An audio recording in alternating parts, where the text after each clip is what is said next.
Hi there, I'm Sarah. Thank you for joining me. Okay, so what happened was I realized I was sick to death of the things that don't fit me in life. I think that's a common side effect to being a midlifer. There is definitely such thing as a midlife crisis. Maybe I'm in the thick of it. But I did start recently thinking of it more as like a clearance sale or maybe a dump run. When you have to load up the back of your car, or if you're lucky enough to have a truck and drop it all off. That's what I've been doing with my life. Everything that doesn't fit anymore, gone. One thing I do know for sure is that there are a lot of things that I have quit in midlife, unapologetically. When I was a little bit younger, I thought that my life would kind of continue as it was, and then I would just add maybe different nutrition. I might add new plans. I might have fresh goals. The kids would eventually move out and I would reinvent this new little fun life. No.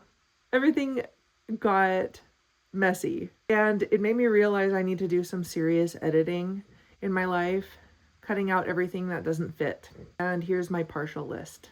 I quit automatically saying yes to things that I used to say yes to. In fact, I'm more likely now to automatically say no or maybe. And then if I change my mind, I can always say yes later. That includes overscheduling. That includes spending time with people that I don't want to spend time with. I quit forcing certain friendships.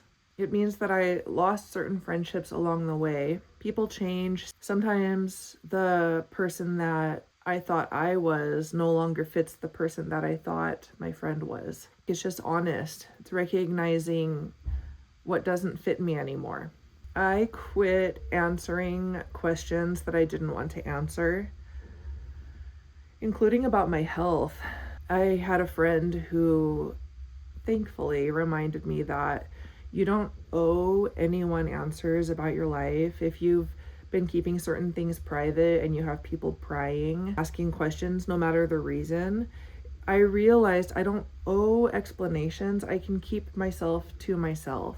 I quit competing with the younger version of myself. And I don't know if competing is the right word, but the younger version of myself, even 10 years ago, was doing things in a way that I can't even imagine doing today.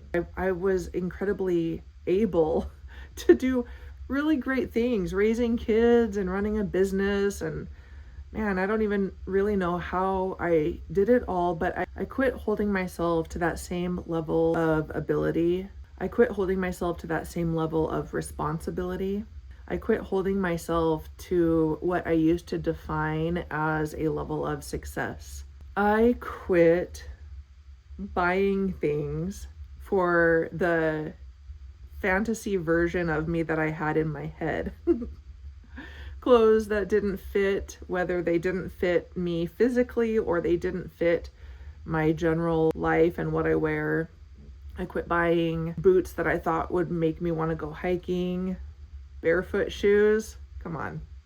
I'm not wearing barefoot shoes. The tortilla maker. No more juicers. I don't even have room for it. I quit confusing loneliness with solitude. There was a big chunk of time and I probably was lonely to some degree, but I thought loneliness was my problem, when what I really needed was to sit in solitude for a good long while. I'm still there, and now I really appreciate it. I quit following rules that I never agreed to in the first place. Timeline rules, friendship rules, relationship rules, career ladders, and all the things that a woman should want. Midlife is a time for editing. Get out a red pen and cross off the things that don't work anymore. It's about deciding what gets to stay in this second half of life. If you're also in this season of life, you're not too late. I hope you'll join me.